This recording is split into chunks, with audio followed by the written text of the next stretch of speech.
ये तू किसे घर लेकर आया है राजू? तवा की पेंदी जैसी काली लड़की, मैंने तो जीवन में कभी नहीं देखी ऐसी बदसूरत लड़की। माँ, मैं तुम्हें बिना बताए लाया, इसके लिए मुझे माफ कर दो। ये रूपा है, मेरी पत्नी। इसके माँ बाप कोई नहीं है। मैं इसे बहुत पसंद करता हूँ, इसीलिए शादी की है माँ। हम दोनों को दया करके स्वीकार कर लो माँ। आप नाराज मत होइए माँ, मैं आपको कभी सवाल करने का मौका ही नहीं दूंगी। मुझे एक बार अपना लीजिए, मैं आपकी बहुत अच्छी बहू बन के रहूंगी माँ, वादा करती हूँ। चुप कर, कभी भी अपने गंदे चेहरे से मुझे माँ मत बोलना, समझी? हाँ, ये बड़ी माँ बोलने वाली। राजू, तुझे शहर भेजकर इतनी पढ़ाई कराई किस काम के लिए? आखिर में तू हजारों सुंदर लड़कियों को छोड़कर एक काली को यहाँ लाया। छी छी छी। माँ, रूपा को इस तरह मत कहो। उसका रंग थोड़ा दबा हो सकता है, लेकिन दिल से बहुत अच्छी लड़की है। रंग से क्या होता है माँ, असली सुंदरता तो दिल की होती है। कृपया करके रूपा को स्वीकार कर लो माँ, देखना वो तुम्हें बहुत प्यार करेगी। मुझे इसके जैसी लड़की का प्यार बिल्कुल नहीं चाहिए। मैंने सपना देखा था कि मेरे फूल जैसे बेटे की एक सुंदर बहू होगी, लेकिन तूने तो मेरी सारी आशाओं पर पानी फेर दिया। तुझे अपना बेटा कहने में भी घिन होती है। ये काली लड़की अगर मेरे घर में रही तो मेरी मान सम्मान सब चला जाएगा। माँ जी, कृपया करके थोड़ा शांत हो जाइए माँ। आपके चरणों के नीचे मुझे जगह दीजिए। मैं आपसे कभी कुछ नहीं मांगूंगी। जन्म से ही अपनी माँ को खो चुकी हूँ। हमेशा से सोचती थी कि शादी के बाद अपने पति के माँ को ही माँ कहूंगी। सुन लड़की, तेरे इस कुरूप मुंह से मुझे कभी माँ मत कहना। घिन आती है, सुनने में भी घिन आती है। मेरी तो एक बहुत ही सुंदर बेटी है, उसकी शादी हो चुकी है, वो मुझे माँ कहती है। तुझे माँ बुलाने की कोई जरूरत नहीं। माँ, कृपया शांत हो जाओ। रूपा को इस तरह अपमान मत किया करो माँ, मुझे बहुत दुख होता है ये सब देखकर। वाह वाह, देखो देखो, शादी होते ही पत्नी के पल्लू से बंध गया तू। नहीं माँ, आपका ये सोचना बिल्कुल गलत है। मैं आपके बेटे को कभी आपसे छीनना नहीं चाहती। माँ सबसे ऊपर है। माँ के प्यार जैसा इस दुनिया में कोई प्यार नहीं है। ऐसे ही कुछ दिन बीत जाते हैं। राजू की बहन अपने ससुराल से मायके आती है। माँ और बड़ी बेटी आपस में षड्यंत्र करती है। माँ, इतना चिंता मत करो, मैं तो आ ही गई हूँ। अब सब समस्या का समाधान हो जाएगा। देखते रहना, उस काली को कैसे भगा दूंगी। मैं ससुराल में कहकर आई हूँ कि माँ की बीमारी की वजह से कुछ दिन यहाँ रुकूंगी, नहीं तो मेरी सास मुझे आने ही नहीं देती। माँ, और अभी हार क्यों लेकर बैठी हो, बताना तो। बेटी, तुझे तो पता ही है, ये हार हमारे पूर्वजों का है। मेरी सास को उनकी सास ने दिया था, फिर मेरी सास ने मुझे दिया। मरने से पहले उन्होंने कहा था, जब राजू की पत्नी यानी मेरी बहू घर आए तो इसी हार से उसका स्वागत करना। उन्होंने कहा था राजू के लिए एक लाल कोरी जैसी बहू लाना, लेकिन हमारे राजू ने तो कोयले जैसी काली बहू ला दी। मैं मर भी जाऊंगी तो भी इसे बहू नहीं मानूंगी। यही मेरा अंतिम फैसला है। तुम बिल्कुल सही कह रही हो माँ। ऐसी लड़की को मैं भी कभी अपने भाई की पत्नी नहीं बनाऊंगी। हमारा राजू कितना सुंदर है, और उसके बगल में ये काली बिल्कुल भद्दी लगती है। अब जब मैं यहाँ आ ही गई हूँ तो जब तक उसे यहाँ से भगा नहीं दूंगी, यहाँ से हिलूंगी भी नहीं। आजकल के जमाने में चरित्र वगैरह से कुछ नहीं होता, सुंदरता ही सब कुछ है। लोग सुंदरता ही देखते हैं, और हमारी मान प्रतिष्ठा सब चली गई। मैंने अपने बेटे को इतना पैसा खर्च करके शहर में पढ़ाया, इतनी पढ़ाई के बाद भी इसकी सोच ऐसी निकली कि सुंदरता कुछ नहीं है, चरित्र ही सब कुछ है। एक काली लड़की लाकर हमारी इज्जत मिट्टी में मिला दी, ऊपर से बड़े बड़े भाषण देता है राजू। मैं कुछ नहीं जानती बेटी, मैं कुछ नहीं जानती। तुझे ही जो करना है कर, लेकिन इस काली को हर हाल में घर से निकालना होगा, वरना मैं यहाँ दम घुटने से मर जाऊंगी। सुनो माँ, जो करना है दिमाग से करना होगा। राजू के सामने कुछ नहीं करना। उस लड़की को हम चुपके चुपके ऐसे तंग करेंगे कि वो खुद ही घर छोड़कर चली जाए। अगर जबरदस्ती की तो राजू की नजरों में हम लोग बूढ़े बन जाएंगे, और तुम्हारी छवि भी बेटे की नजरों में खराब होगी। वो लड़की बीच में खुद को बहुत अच्छी साबित करेगी, समझी माँ? इसलिए सब ठंडे दिमाग से करना होगा। वाह, यही तो है मेरी बेटी, सचमुच तेरे दिमाग में कितनी अकल है। सुन माया, तू ही अब मेरी ताकत है। तेरे बिना मैं एक कदम भी नहीं बढ़ा सकती। तेरी बातें सुनकर मेरा मन थोड़ा हल्का हुआ। मेरा लक्ष्य बस एक ही है, इस काली को घर से निकाल कर एक सुंदर कोरी सी बहू लाना। अच्छे दिल वालों की कोई जरूरत नहीं, सुंदर होगी तो आंखों को सुकून मिलेगा। अरे माँ, होगा, जरूर होगा। ये मेरे पास 1000 सुंदर लड़कियाँ हैं। अच्छा ठीक है, तू तो ससुराल से आई है, पहले कुछ खा ले। हाँ माँ, मुझे दो खाने के लिए, और ये सारे गहने जेवर छुपा दो। कौन जाने वो भिखारी काली लड़की चोरी ही कर ले। मैं कुछ समझ नहीं पा रही हूँ। लगता है माँ जी, मुझे कभी स्वीकार नहीं करेंगी। बताओ ना, क्या मैं देखने में इतनी बुरी हूँ कि मुझे बहू मानने लायक भी नहीं समझा जाता? जानते हो, मैंने ससुराल को लेकर कितने सपने देखे थे, लेकिन अब यहाँ आकर लगता है जैसे सारे सपने टूट गए। शायद मैं तुम्हारी माँ को कभी माँ कह भी नहीं पाऊंगी। मैं क्या करूँ, तुम ही बताओ। अरे रूपा, तुम रो मत। तुम्हारे रोने से मुझे बहुत दुख होता है। जैसे रात के बाद दिन आता है, वैसे ही दुख के बाद सुख आएगा। रूपा, तुम दुखी नहीं हो। तुम हमेशा ऐसे ही व्यवहार करो जैसे माँ तुम्हें सचमुच प्यार करती हो। मेरी माँ थोड़ी अलग है, सुंदर लड़कियों को ज्यादा महत्व देती है। तुम उनकी बातों पर ध्यान मत दो रूपा।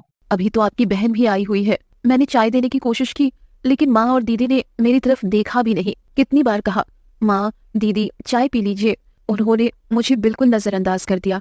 जब तुम्हें पता था कि तुम्हारी माँ सुंदर लड़कियों को ही पसंद करती है, तो फिर मेरे जैसे कुरूप लड़की से शादी करके अपनी माँ का दिल क्यों दुखाया? रूपा, चाहे तुम जैसी भी हो, मेरे नजर में तुम एक सुंदर राजकुमारी हो। मैं तुम्हें सचमुच बहुत प्यार करता हूँ रूपा।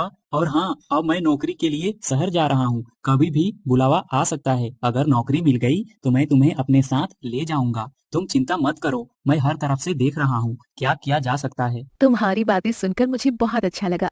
सच बताओ, तुम मुझे अपने साथ ले जाओगे?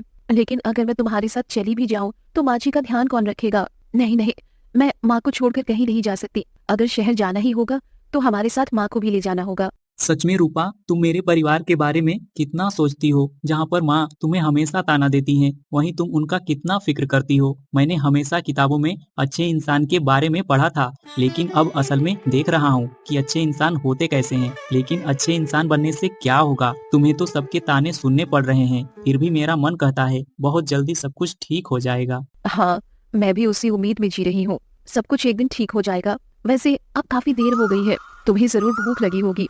चलो, मैं तुम्हें खाना परोस दूं। तुम टेबल पर बैठो, मैं खाना ले आती हूँ।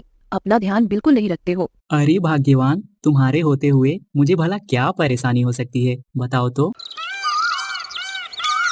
रूपा रसोई में कुछ बना रही है, तभी माँ और दीदी आ जाती है। देखो माँ, देखो इस बेशर्म लड़की की हरकतें। सिर्फ 2 दिन हुए हैं शादी को और देखो कैसे सब कुछ अपने हाथ में ले रही है। लगता है मेरे भाई को अपने वश में करके इस घर की संपत्ति को हथियाना चाहती है। सुन काली नागिन, तेरी ये इच्छा कभी पूरी नहीं होगी। तेरी इतनी हिम्मत कि मेरे रसोई में आकर खाना बना रही है। माँ दीदी, आप लोग ये कैसी बातें कर रहे हैं? मैं आपकी संपत्ति क्यों लेना चाहूंगी? मैं तो चाहती हूँ कि इस घर में सब लोग मिलजुल कर रहे। मैं आपके पसंदीदा व्यंजन बना रही थी ताकि जब आप सोकर उठे तो मैं खुद आपको खिला सकूं। और माँ, इस घर की बहू होने के नाते मेरा तो कर्तव्य है ना कि मैं रसोई करूं। बार बार खुद को इस घर की बहू मत कहो। समझी समझी मेरी बातें? माँ ने तुझे कभी बहू माना ही नहीं। तेरी जगह तो हमारे घर की नौकरानी से भी नीचे है। तू मेरी और मेरी माँ की सबसे बड़ी दुश्मन है। तूने मेरी भाई को ताबीज टोना करके अपने वश में कर लिया है और हमारे लिए पसंद का खाना बनाकर हमें भी अपने वश में करना चाहती है। तेरी ये इच्छा कभी पूरी नहीं होगी। दीदी, यकीन मानिए, आपने मेरे बारे में जो सोचा है वो बिल्कुल गलत है। मैं खुद से जितना प्यार करती हूँ उससे 1000 गुना ज्यादा इस परिवार से करती हूँ। आप लोग ही तो मेरा परिवार है और परिवार की चिंता करना मेरा फर्ज है। परिवार वार कुछ नहीं, मेरे घर में आग लगाकर खुद को अच्छा साबित करना चाहती है। मेरे सोने जैसी सुंदर बेटे को फंसा कर तूने मेरा तो सर्वनाश ही कर दिया। अगर मैं बेटे की शादी करवाती तो मोटा दहेज भी मिलता और एक सुंदर बहू भी, लेकिन तू तो बिना दहेज के गले पड़ गई। अगर सुंदर भी होती तो कुछ बात थी, लेकिन तू तो काली और कुरूप है। माँ जी, विश्वास कीजिए, जब आपके बेटे ने मुझसे शादी की बात कही थी तो मैंने 1000 बार मना किया था, लेकिन पता नहीं क्यों वो मुझे बहुत चाहते थे। फिर धीरे धीरे मैंने भी उन्हें चाहना शुरू कर दिया। प्यार में रंग रूप जात पात कुछ मायने नहीं रखता। माँ सुन काली, मेरी माँ की बात कटने की जरूरत नहीं। तेरे इस मुंह को मैं अभी नोच डालूंगी। अभी के अभी इस रसोई से बाहर निकल जा। अगर तुझे दोबारा रसोई में देखा तो उस दिन तू और हम आमने सामने होंगे। ठीक है दीदी, मैं रसोई से चली जाती हूँ। आप कभी रसोई में नहीं आऊंगी। आप जो कहेंगे मैं सब करने को तैयार हूँ। बस प्लीज मुझे इस घर से निकालने की बात मत कीजिएगा। मैं यही रहना चाहती हूँ, क्योंकि मैंने कभी अपनी माँ को नहीं देखा, इसीलिए आपकी माँ को ही अपना माँ माना है। मुझसे मेरी माँ को मत छीनिए प्लीज। तेरे 2 पैसों के ये ड्रामे मेरे सामने नहीं चलेंगे, समझी? मैं तुझे कभी बहू नहीं मानूंगी, ना मानूंगी, ना मानूंगी। माँ जी प्लीज शांत हो जाइए। आपकी बातों से मुझे बहुत दुख होता है। तुझे दुख देखकर हमें भी मजा आता है, समझी काली? जरा आईने में जाकर अपनी शक्ल देखो, तुझे खुद ही समझ में आ जाएगा कि तू कैसी दिखती है। माँ, रूपा, दीदी, मैं शहर जा रहा हूँ। आप लोग मेरे लिए दुआ करना कि इस बार मुझे अच्छी नौकरी मिल जाए। लेकिन मेरी आप सबसे एक विनती है, रूपा से कुछ मत कहना। उसका तो आप लोगों के अलावा कोई अपना नहीं है। सुन राजू, तू देख, हमेशा अपनी बीवी की ही चिंता करता रहता है। अगर कभी हमारी भी चिंता करता तो हमें अच्छा लगता। लेकिन ठीक है, हम तेरी बीवी को कुछ नहीं कहेंगे। तू निश्चिंत होकर शहर जा, जितने दिन चाहे वहाँ रह ले। रूपा, तुम रोना नहीं, मैं बहुत जल्दी लौटूंगा। माँ और दीदी तुम्हें कुछ नहीं कहेंगी, तुम बेफिक्र रहो। नहीं जी, आप ये कैसी बातें कर रहे हो? मुझे किस बात की चिंता होगी? आप बस वहाँ सावधान रहना, ठीक से खाना पीना करना और कोशिश करना कि जल्दी लौट आओ। आपके बिना मुझे बिल्कुल अच्छा नहीं लगता। रूपा, मैं जल्दी ही आ जाऊंगा, बस मेरे लिए दुआ करना। और हाँ, परेशान बिल्कुल मत होना। अरे वाह, मेरा भाई तो शाहजहां और तेरी बीबी मुमताज लग रही है। अब इतना नाटक छोड़ और जल्दी निकल। शहर तेरा इंतजार कर रहा है क्या? वहाँ जाकर नौकरी ढूंढ और लौटकर अपनी बीबी से जितनी बातें करनी हो कर लेना। अब जल्दी निकल। और सुन राजू, अपनी बीबी की इतनी चिंता मत किया कर, हम उसे कुछ नहीं कहेंगे। आखिर वो मेरे छोटे भाई की पत्नी है, सम्मान तो देना ही पड़ेगा। दीदी, माँ, आपकी बातें सुनकर मेरा मन हल्का हो गया। अब मैं निश्चिंत होकर शहर जा सकता हूँ। आप लोग अच्छे से रहना। अब मैं चलता हूँ, ठीक है माँ? देख काली, तेरा पति तो चला गया, अब तुझे भी इस घर से जाना होगा। दीदी, ये आप कैसी बातें कर रही हैं? मेरे पति के सामने तो आपने कहा था कि मेरे साथ कुछ नहीं करेंगे, और अब मुझे ही निकालने की बात कर रही हो। मैं कहाँ जाऊंगी? मेरा तो कोई नहीं है। माँ, दीदी, मैं आपके पैरों में पड़ती हूँ, मुझे ऐसे मत निकालिए। मेरे पति मेरे लिए बहुत चिंता करेंगे। माँ जी, प्लीज मुझे अपने चरणों में थोड़ी जगह दे दीजिए। तेरा कोई है या नहीं, ये हमारी चिंता नहीं। मेरी बेटी ने कह दिया है कि तू इस घर से चली जा, इसलिए तू अभी के अभी निकल। चाहे पूरी दुनिया तेरे साथ हो जाए, फिर भी हम तेरी कोई बात नहीं मानेंगे। तू अभी निकल जा। समझ गई माँ, मेरी बातों की कोई कीमत नहीं है आपके लिए। अगर मुझे निकालने से ही आपको शांति मिलती है तो मैं अभी निकल जाती हूँ। लेकिन अगर मैं सच में निर्दोष हूँ और मेरा कोई दोष नहीं, तो एक दिन भगवान जरूर मेरा साथ देंगे, और तब आप अपनी गलतियाँ खुद समझेंगी। अच्छा रहना माँ, अच्छा रहना दीदी। रूपा रोते रोते घर से निकल जाती है और अकेली भटकती है। अब मैं कहाँ जाऊँ? मैं तो इस दुनिया के लिए बोझ हूँ। हे भगवान, जब तुमने मुझे इस दुनिया में बोझ बनाकर भेजा तो थोड़ा रूप क्यों नहीं दिया? और अगर पता था कि मेरा भविष्य ऐसा होगा तो जन्म के समय ही मुझे क्यों नहीं मार दिया? बताओ भगवान, बताओ, मैं अब क्या करूँ? मुझे कुछ समझ नहीं आ रहा है। मेरा पति अगर शहर से लौटकर मुझे नहीं पाएगा तो वो पागल हो जाएंगे। अरे बेटी, तू कौन है? इस सुनसान भूतिया खंडर में क्या कर रही हो? बूढ़ी माँ, ये भूतिया खंडर हो या चाहे जैसा खंडर हो, मुझे इससे कोई फर्क नहीं पड़ता है। मैं एक अभागिन हूँ।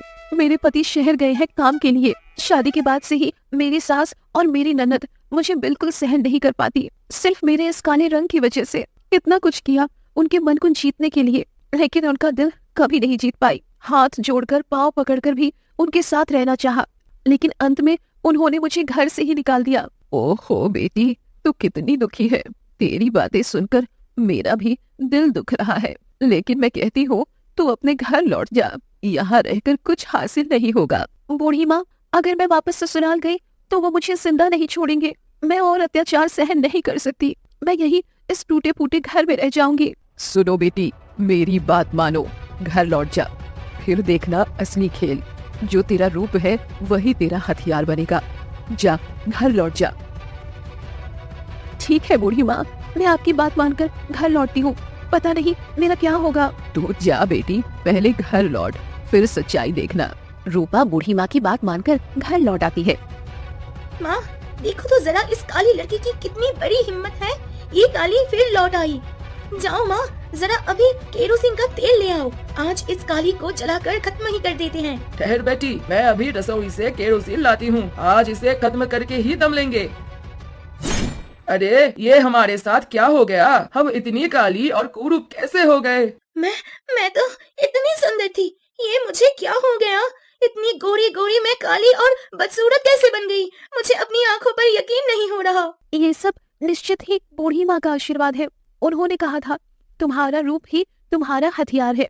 अब मुझे समझ में आया। अच्छा हाँ, अब मुझे याद आ रहा है। उस दिन बूढ़ी माँ ने कहा था जो मुझे काला बोलेगा, मुझे जलील करेगा, उसका रूप मेरे पास आ जाएगा और मेरा रूप उसके पास चला जाएगा। तब मैंने बात पर ध्यान नहीं दिया था, लेकिन अब याद आ रहा है। बूढ़ी माँ, आपका बहुत बहुत धन्यवाद। आज आपने मुझे इनके हाथों से बचा लिया, वरना ये लोग तो मुझे जिंदा जला ही देते। अब तुम्हें अपनी गलतियों की सजा मिल गई है। याद रखना, इंसान को कभी भी उसके रूप रंग से भेदभाव मत करना। ये सब तुम्हारे पाप का फल है। अब तुम्हें सारी जिंदगी इसी हालत में जीना होगा। माँ, ओ माँ, अब तो हमारे इस चेहरे को देखकर हमारे ससुराल में कोई पहचान भी नहीं पाएगा। मेरा पति पूछेगा तो मैं कैसे जवाब दूंगी माँ? क्या जवाब दूंगी? सब दोष तुम्हारा है माँ, सब दोष तुम्हारा है। तुम ही ने मुझे मेरे ससुराल से बुलाया था। हमारे नए नए वीडियो सबसे पहले पाने के लिए हमारे चैनल को सब्सक्राइब करिए और हमारे साथ जुड़े रहिए। आपका धन्यवाद।